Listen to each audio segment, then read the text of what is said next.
nangyayari sa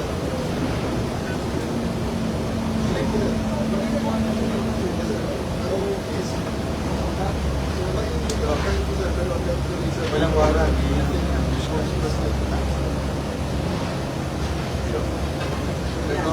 Red notice lang. Walang warang. Para sa Nalinis na yung device.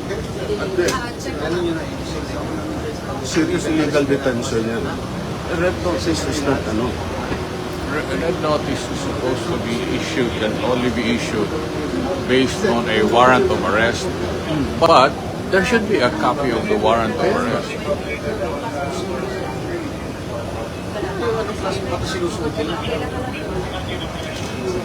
They can start using that.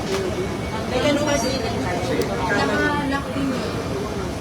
What it is. Nakalock din yun. No, they can pin it back. So, pwede ko na bakit iba.